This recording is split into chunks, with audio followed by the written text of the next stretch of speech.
¿Tenemos una sociedad ya igualitaria o simplemente hemos avanzado? ¿La igualdad legislativa se cumple o aún queda mucho por hacer?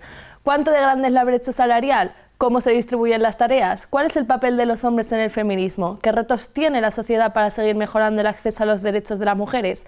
A todas estas preguntas hemos venido a contestar hoy, aunque avanzamos una simple y llana respuesta, y es que falta mucho por hacer. Hoy hablaremos de esto y también ilustraremos la realidad que vivimos las mujeres, ahora que nos encontramos a las puertas del 8M, que viene reivindicando lo de siempre: más derechos, más libertades, más cuidados y que pongamos las vidas en el centro de las políticas. Y para ello, pues hoy me he traído a una gran compañera, que es Rocío, secretaria de Joves de País Valencià. ¿Qué tal? ¿Cómo estás? Muy bien. ¿Y tú? Bueno, pues nada, bienvenida a esta nueva edición del podcast en la que efectivamente, como es de cara al 8M, pues solo estamos nosotras.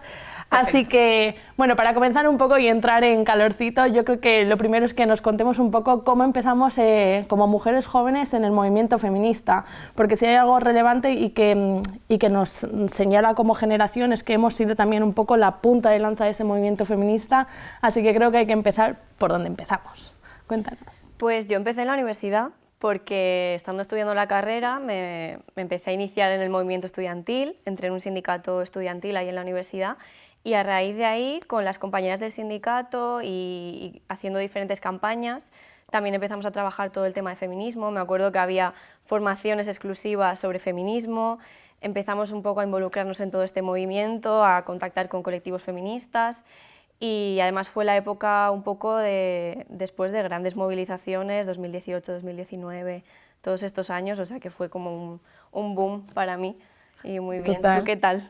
Pues creo que empezamos como un poco similar, además lo hablábamos antes, pero en mi caso, bueno, empezó como un poco antes porque yo estaba en una ONG y como que empecé a recibir formaciones y empecé poco a poco ahí, pero claro, sin duda el boom fue en la universidad, porque además efectivamente yo empecé en 2015 y en 2018 fue cuando empezó como más la ola feminista a salir a las calles, pero bueno, empecé en ese movimiento estudiantil, organizando las manifestaciones y demás, entonces bueno, digamos que claro, es que me pilló como en todo el auge, aún recuerdo las calles abarrotadas, incluso ya no solo en la mani grande del 8M, sino cuando hacíamos las movilizaciones universitarias, entonces la verdad es que aún se me pone la piel un poco como escarpias cuando recuerdo todo eso. O sea, por comentar un poco, o sea, yo creo que hay que empezar como hablando de... ¿Hay igualdad ahora mismo? Bueno, la pregunta. No. A ver, yo creo que hemos hecho muchas cosas, se ha avanzado en muchos sentidos, pero sí que hay muchas personas que pueden decir que ya vivimos en la igualdad real entre hombres y mujeres, y creo que desde aquí tenemos que decir un poco que eso no es así, porque ha habido avances. Por ejemplo, si nos lo llevamos un poco al caso de la sentencia de Dani Alves, pues vemos que la sentencia crea un precedente en el sentido de que pone el consentimiento en el centro, ¿no? Y eso es un avance del movimiento feminista. Pero luego esa misma sentencia tiene otras cosas que es como, bueno, vamos a cogerlas con pinzas, que solo le hayan echado 4 años por unos... Bueno, sí, es que o sea, aquí yo creo que el debate en cuestión está en que no por tener pasta tu sentencia tiene que ser menor, pero eso no implica que tengamos que ser hiperpunitivistas, ¿no? Sino que pues esto tenga un fin y tenga un proceso de reinserción, una educación adecuada, ¿no? Para que obviamente pues entienda que lo que ha hecho es básicamente una violación, pero para mí lo importante justo de esta sentencia es lo que decías, ¿no? Que pone el consentimiento en el centro y que además señala que no tiene que haber violencia, o sea, en el sentido de agresión física como tal, que ya suficiente agresión es obviamente, pero no tiene que haber una gran violencia para que no haya consentimiento y para que no sea una agresión sexual, cosa que está pues bien, porque es lo que venimos reivindicando hace un montón. Y bueno, imagino que también cuando nos empezamos a movilizar con por ejemplo el tema de la manada, no sé si lo recordarás, era algo que justamente decíamos, que era como claro, esa persona que obviamente la habían drogado y demás. Aunque yo esté bailando contigo, aunque me meta contigo en un portal, eso no quiere decir que después tenga que acceder a todo lo demás. Entonces, bueno, si echamos la vista atrás, todo lo que hemos recorrido desde que empezamos en el movimiento feminista hasta el día de hoy, hay avances y eso hay que reconocerlo y están ahí. Pero bueno, también queda mucho por hacer, tanto a nivel de violencia sexual como a nivel de centros de trabajo, laboral, salarial. Yo creo que todavía tenemos mucho que pelear. O sea, es que o sea, literalmente tenemos un largo camino, o sea, y si algo hay que hablar es como de todo lo que nos envuelve cotidianamente en nuestro día a día, que no solamente obviamente tiene que ver con las agresiones sexuales, sino que va como todo lo que impregna cada minuto y cada segundo de nuestras vidas. Y uno, desde luego, es el curro. O sea, en el curro es donde muchas veces nos pasan la mayoría de las agresiones sexuales, donde también hay miradas, comentarios, donde realmente también sufrimos esa violencia que no es tan grande y que no forma parte de la parte más alta de la pirámide, pero que también nos lo hace pasar mal. En ese sentido, un poco por entrar ahí en cuestión, creo que sería interesante hablar pues de los curros y qué es lo que nos pasa aquí dentro. No sé si... Claro, al final nuestra vida depende un poco del curro que tenemos, del salario que tenemos, de las condiciones que tenemos en el curro y también fuera del curro, de cuántas horas trabajamos, de todo este tipo de cosas. Entonces, bueno, yo creo que como la mayor parte del tiempo la pasamos ahí, creo que también podríamos empezar a hablar un poco en ese sentido. Vamos a hablar de brechas. La brecha, esa la que brecha. Dicen que no existe. Bueno, igual, hashtag un poco sí. ¿Qué es eso de la brecha salarial de género? A mí, o sea, me hace mucha gracia y voy a hacer como pensando en los que dicen que pero sí, eso ya no existe, la igualdad ya existe y es real, ya cobran todo el mundo por el mismo trabajo lo mismo. Y es como, bueno, eso es el menor de los casos, es decir, ¿sigue ocurriendo? Sí, pero no son la mayoría en absoluto y cuando hablamos de brecha salarial hay que hablar de más cosas. Por dar así como unos datos, o sea, es que yo la verdad cuando los vi flipé, en el 2021 de media las mujeres por mes cobrábamos menos 400 euros que los hombres. Claro, es que ahí está la brecha. Esto es una barbaridad. Y actualmente, si no recuerdo mal, es hasta... O sea, nuestros sueldos tendrían que subir un 18% para alcanzar los de los hombres. Y es como... Ostras, ¿y dónde está la brecha salarial? ¿Está en que no cobramos lo mismo por el mismo trabajo? Pues no, no está ahí. O sea, tiene que ver con alguna cuestión más. Pues está relacionado con los cuidados y los permisos no retribuidos. Porque ¿quién se coge los permisos no retribuidos para cuidar a los niños cuando se ponen enfermos? Las mujeres. Sorpresa. Sorpresa, las mujeres. Pero bueno, también, por ejemplo, la educación infantil. Si no hay suficientes plazas, probablemente esa mujer que haga, que se pida o bien una reducción de jornada y por tanto ya cobre menos por sí, o que pues efectivamente finalmente deje el curro y se tenga que pirar para cuidar a sus hijos y a sus hijas. Y entonces como... La brecha no está precisamente en esos puestos que no se cobra lo mismo, sino que efectivamente hay muchas más cosas. Y de hecho, en la actualidad, el 70% de esta brecha salarial se explica a través de la parcialidad no deseada, que esto es lo más importante, y es que las mujeres literalmente tenemos jornadas parciales porque tenemos que cuidar. Claro. Y esta es la realidad. Entonces, lógicamente, luego el cómputo total de nuestro salario va a ser menor, porque es que somos las que más jornadas parciales tenemos, y más mujeres jóvenes todavía más.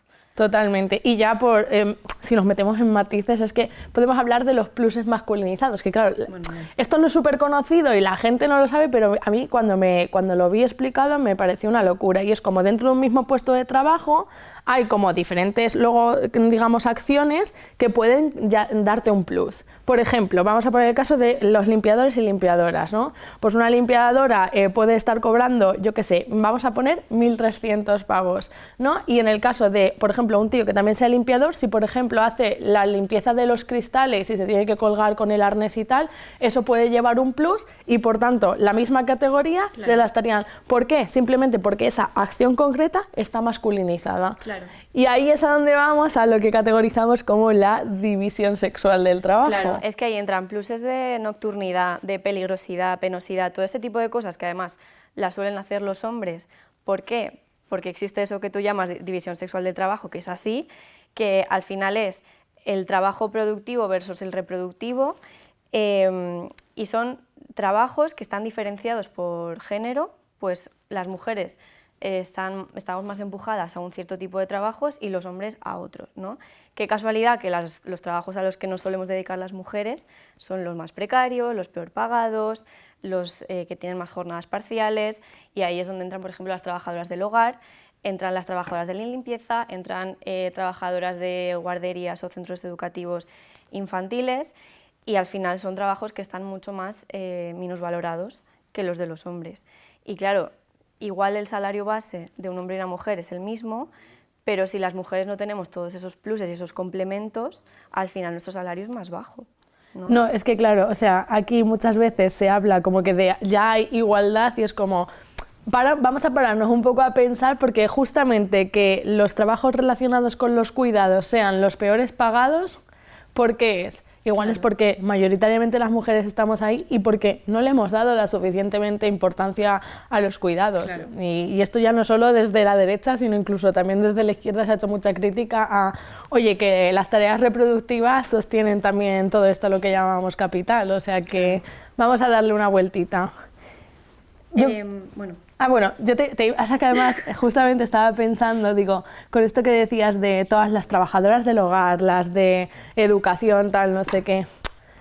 Cuando hablamos de trabajo y demás, a mí hay una cosa que se habla desde el sindicato que me gusta un montón, que es el tema de los suelos pegajosos.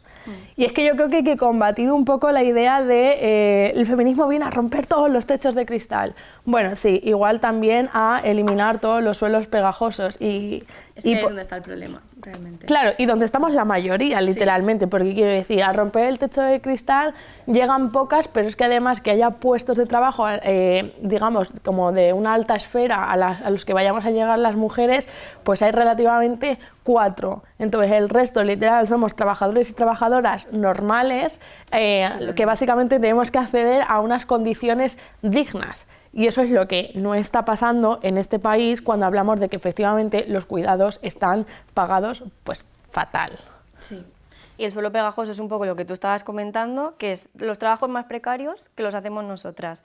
Y además vivimos en un sistema capitalista en el que todo ese trabajo invisible y no remunerado, que es el de los cuidados, también los hacemos nosotras, ¿no? Y estamos sosteniendo un poco después todo el resto de trabajos porque nos encargamos nosotras de los cuidados. Y un poco lo que hay que venir a combatir es ese suelo pegajoso que nos impide pues tener unas condiciones más dignas y al final pues poder vivir en igualdad con nuestros compañeros, ¿no? Sí, sí, o sea, para que quede claro, es que los suelos pegajosos es de lo que hablamos anteriormente, como que, por ejemplo, no tengamos el suficiente salario porque tenemos que cogernos esas jornadas parciales y demás, también tiene que ver con esta segregación y división sexual del trabajo, pero también tiene que ver pues, con esa parte de los cuidados que no están distribuidos, que tenemos esa doble jornada de trabajo, y me gusta llamarla así porque literalmente es eso, tú te vas a trabajar o no sé qué, vuelves a tu casa y cuando vuelves tienes que estar recogiendo, lavando y teniendo todo en la cabeza, porque esto ya no solo es de hacer, la carga mental, amigos. Esa carga mental que eso sí que cuesta más aún distribuirla, porque claro, como no se ve, parece que no existe y es como ya, y quién sabe cuándo hay que lavar las cortinas, amigo, pues igual dale una pensada. Totalmente. Pero... Y que luego además podemos analizar un poquito más y todas las mujeres que tienen los trabajos más precarios y que están realmente en ese suelo pegajoso, encima son migrantes, racializadas, o sea, es que ya tenemos ahí todos los factores que nos influyen. Sí, hablemos de esa interseccionalidad que tanta falta hace, ¿no? Porque, y de hecho es cierto, ¿no? Una de las críticas que se hace al feminismo es que es muy blanco y que muchas veces no piensa en esas mujeres que tienen una discapacidad o que son migrantes o que son de etnia gitana, que están súper discriminadas y que muchas veces se encuentran literalmente que les pagan en negro. O sea, que ya ni les hacen contrato, ni tienen seguridad posible, ni si les acosan pueden denunciar, y un montón de injusticias que sufren. No tienen ningún tipo de protección. Es que no la tienen. Y a esas mujeres el techo de cristal seguramente no les afecte. ¿Qué les afecta más? Claro. El suelo pegajoso. Vamos a atajar ahí, que es donde estamos la gran mayoría, y dejémonos también de esa perspectiva clasista que nos invita a todas a subir al podium y demás, porque no es la realidad. Nosotras no todas vamos a estar aquí. Vamos a intentar que se equilibre la balanza y que vivamos felices de una forma justa, pero no intentemos pensar que todas de forma individual vamos a acceder a un podium, que no es cierto que además exista. Es que es un análisis muy individualista, lo del techo de cristal. Sí que lo es, la verdad. No piensa a nivel colectivo de todas las mujeres trabajadoras, sino en unas pocas que pueden llegar, digamos, arriba, ¿sabes? El resumen. Ana Botín. Claro, es que estamos hablando de eso. Pues no es mi referencia, lo siento mucho. Y yo creo que, o sea, por centrar también un poco, es relevante que hablemos de qué hacemos en las empresas, qué hace el sindicato y un poco cuáles son nuestras herramientas. Yo creo que es fundamental que lo veamos, así que tú tienes... Pues para empezar, una de esas herramientas son los planes de igualdad, que al final es meternos directamente en las empresas, con la negociación colectiva, ver qué está pasando en cada empresa, ver salarios, ver pluses, ver complementos, analizar un poco todo esto, hacer un diagnóstico y con eso implementar medidas. Y además en cada empresa se pueden implementar medidas diferentes según cada situación y que intenten igualar esa situación, esas condiciones, tanto de los trabajadores como de las trabajadoras, para que esta brecha poco a poco se pueda ir reduciendo. No solo brecha salarial, sino brecha de todo. Es que, o sea, importante. La negociación es importante y es mejor que no te pelees las cosas tú por ti misma, sino que te juntes. Porque algo que, además, que yo descubrí cuando entré es que, claro, si tú, por ejemplo, te dices, ay, pues este plus, a ver si me lo puedo trabajar, ¿no? Y al final hablas con tu jefe tal y te lo consigues. Es individual. Pero eso es súper individual y además eso puede volar efímeramente. De repente, ups, ya no está en tu nómina y es como, claro, si lo hubieras asegurado en el convenio o en el plan de igualdad, amiga, esto no te habría pasado. Así que literalmente hay que entender que colectivamente y organizadas somos mucho más fuertes. Sí. Por eso los sindicatos también tenemos mucho que hacer y que decir en todo este tema, a través de planes de igualdad, pero a través de los convenios sobre todo.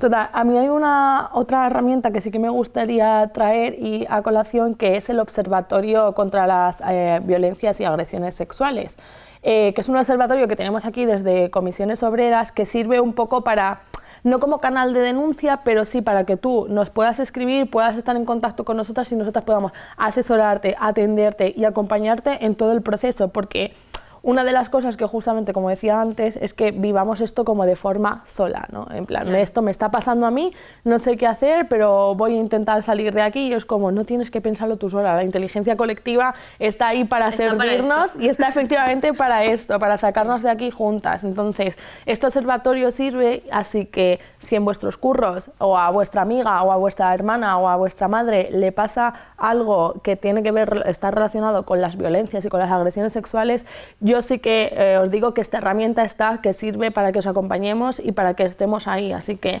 los sindicatos estamos y queremos estar, que eso también es como un poco lo más importante. Y luego, aparte de esas dos herramientas de planes de igualdad y observatorio, también hay otras cosas que se están intentando hacer y que de hecho están funcionando para reducir la brecha, como subir el SMI. Claro, tú subes el SMI, que es subir los salarios por abajo, ¿a quién afecta sobre todo? A mujeres y mujeres jóvenes. Entonces, de esa manera también estamos un poco reduciendo esa brecha a través de esa medida en concreto, o por ejemplo luchando contra la parcialidad, o luchando por reducir la jornada laboral, que es algo que también equilibraría los tiempos de trabajo entre hombres y mujeres y serviría un poco para llegar un poquito más a la igualdad. Y para ayudar a esa conciliación tan necesaria, ¿no? que la sociedad entiende como necesidad, pero que no sabe a veces cómo atajar, y es como, joder, si hay gente sin curro y otros trabajando un montón, igual si compensamos entre todas... Trabajamos todos. Si nos organizamos, trabajamos todas y trabajamos menos. Y cuidamos todas también. Cuidamos y todos. Trabajamos menos. Claro. Total. Y bueno, en este sentido, por cambiar un poco de tercio, otra de las esferas que creo que nos involucran como sociedad es la no realidad, ¿no? Esa parte que en realidad sí forma parte de nuestra realidad más actual y cotidiana, que son las redes sociales.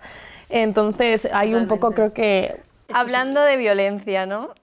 Hablando de violencia, las redes.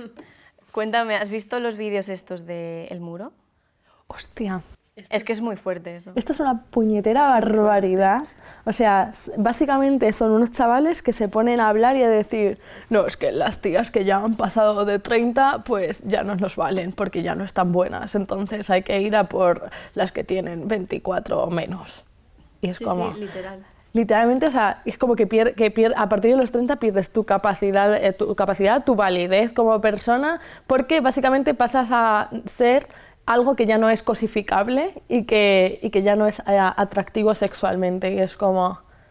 ¿de verdad estamos aquí? Es que es muy fuerte. O sea, a mí me produce pánico que estos, además que son chavales, estén ahí difundiendo un mensaje de odio, literalmente, porque esto, la traducción literal es odio hacia las mujeres porque, vaya, envejecemos.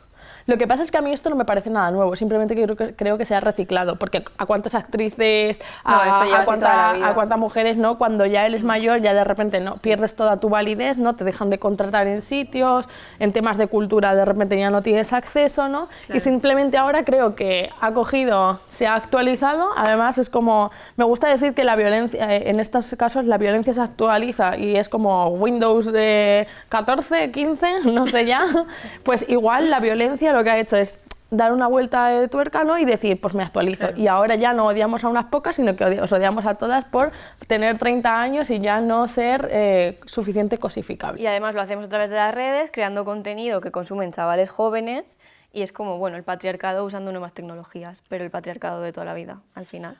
Bueno, es que esto, o sea, y quiero decir, forman parte de algo muy concreto que tiene nombre y apellidos, que es la manosfera, que son básicamente los espacios digitales en los que se están organizando los hombres para lanzar un mensaje hacia los chavales sobre cómo tienen que comportarse en este momento, ¿no? En el que la igualdad como que ha retomado esa importancia, ¿no? Y se ha equilibrado un poco la balanza. Entonces, ante eso, ¿cómo reacciono? Y ellos dicen, pues hay que reaccionar mal. ¿Por qué? Porque claro, el equilibrio de la balanza implica que, bueno, pues que algunos privilegios se pierdan. Ellos no quieren ver la parte positiva y hablaremos de eso, pero claro, ante eso dicen, pues vamos a reaccionar y a partir de ahora este es nuestro mensaje. Y es como, wow, o sea, ¿de verdad queréis vivir así? ¿Queréis entendernos así? ¿Queréis relacionaros así? A mí me preocupa sobremanera. Y yo creo que además hay una cuestión clave y es que las redes sociales a veces les fomentan. No sé si tienes tú esa sensación. Es que al final, ¿cómo funcionan las redes sociales? Con los algoritmos. ¿Y qué son los algoritmos? Son una inteligencia artificial que tiene los mismos sesgos, es un reflejo de la sociedad. Si la sociedad es patriarcal, el algoritmo va a tener también un análisis patriarcal. Entonces, al final, si la sociedad está premiando, yo qué sé, la hipersexualización, el algoritmo va a premiar esa hipersexualización en las redes sociales, porque es un sesgo totalmente natural para el algoritmo. Total. Entonces, al final, claro, ¿de qué estamos hablando? O sea, no sé si alguna vez has visto TikTok con tus amigos, hombres, heteros. O sea, es que voy a hacer declaraciones. Yo lo he hecho, ¿vale? Wow, lo que les enseñan es brutal. Claro, sus algoritmos, dices. Sus algoritmos, claro. O sea, en cuanto han visto, y esto voy a ser bastante clara, se han fijado en una mujer que baila, de repente solo salen mujeres que bailan. Si te ha gustado con menos ropa, pues de repente solo te enseño mujeres que bailan con menos ropa. Y si encima te ha gustado que tenga un gran busto o que tenga un gran culo, vamos a decirlo claro, pues de repente te enseño todo el rato contenido de eso. Claro. Y entonces yo flipo en colores porque van haciendo así, entonces es como fútbol, tweets, tetas. Fútbol, tweets, tetas. Y es como... Sí. Esto es lo que está haciendo el algoritmo, literalmente, y es como lo educamos nosotras, pero también cómo hacen que funcione ese algoritmo, y claramente es patriarcal, es misógino, es machista y es cuanto menos deleznable con nosotras. O sea, me parece una barbaridad y creo que hay un problema de gobernanza en ese sentido y que hay que poner las cartas sobre la mesa y legislar, porque estos algoritmos, aparte de estar volviéndonos cada vez más locos, lo que están haciendo es fomentar una cultura machista que apesta. Claro, es que al final en las redes sociales tampoco son espacios seguros 100% para nosotras y creo que tenemos que intentar conquistarlos de alguna manera. Y después todo el acoso que se ve en redes, en comentarios, es una locura.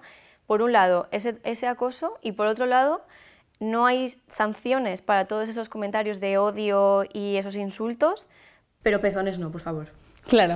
Los pezones nos ofenden muchísimo. No enseñes pezones, lo siento. Te pueden decir de todo, ¿sabes? Pero pueden amenazarte, pueden insultarte, denigrarte, decirte que van a violarte, cualquier cosa, y la plataforma, uy, has denunciado este comentario pero no hemos visto nada que sea... Claro.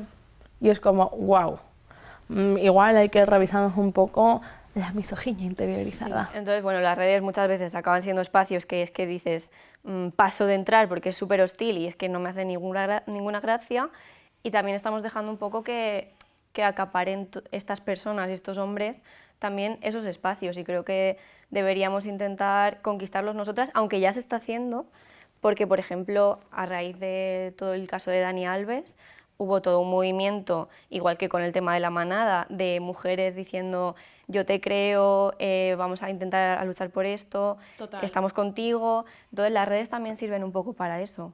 Con lo del caso de Rubiales igual, todo el movimiento de Se Acabó también se extiende a través de las redes sociales. Entonces... Total, o sea, creo que hay como este mal ejemplo y que tenemos que analizarnos de qué está pasando, y esa parte de cómo el movimiento feminista intenta pararle los pies a los machistas y a su vez hacer de las redes sociales un lugar seguro y un lugar en el que defender la causa, en el que lanzar nuestros mensajes. De hecho, creo que si algo guay tienen las redes es que nuestra generación, o sea, yo aprendí leyendo blogs y luego después aprendí viendo vídeos de gente que se grababa y contaba la teoría feminista, no sé, las teorías queer, Entonces, aprendimos en las redes, entonces tienen algo positivo. Y el problema en sí no está en las redes, está efectivamente en cómo las usamos. En el uso que le estamos dando. Total, que muchas veces cuando dicen, ay, los niños, los móviles, tal, no sé qué, y es como, bueno, enséñale a usarlos, ¿sabes? Enséñale lo que está bien y lo que está mal, que insultar a las chavalas y ponerlas de guarras, zorras y demás, pues igual no es un buen uso de las redes sociales. Vayamos como al quid de la cuestión, ¿no? Claro. Y no nos quedemos solamente en, esto es malo. Tienes toda la Al final razón. Todas las tecnologías ni son malas ni son buenas, es el uso que le estemos dando, y la inteligencia artificial, las redes son ejemplos también de todo esto. Y un poco o sea, creo que aquí, o sea, hablábamos antes de ellos, pero creo que hay que hablar como de los hombres, porque...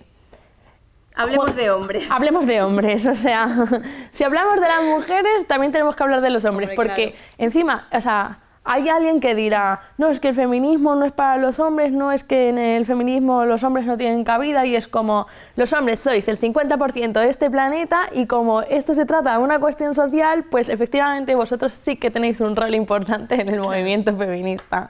Entendedlo, por favor. ¿Y qué les dirías a todos esos hombres que están súper enfadados con el feminismo? Buah, yo lo primero que les diría es que han entendido mal el feminismo, y que incluso puede que nosotros también tengamos como algo de culpa de por qué lo han entendido mal. Y es evidente. Además, esto lo he debatido mucho, y yo entiendo que haya una reacción ante una posible cosa que parece que te quita, pero es que también te da. Es decir, el feminismo no ha venido a arruinar las vidas de los hombres, ha venido a mejorar la vida de las mujeres, pero a su vez se ha dado cuenta de que, abriendo el espectro y la mirada, tenemos muchas cosas que cambiar en la sociedad y que tienen que ver con los roles de género.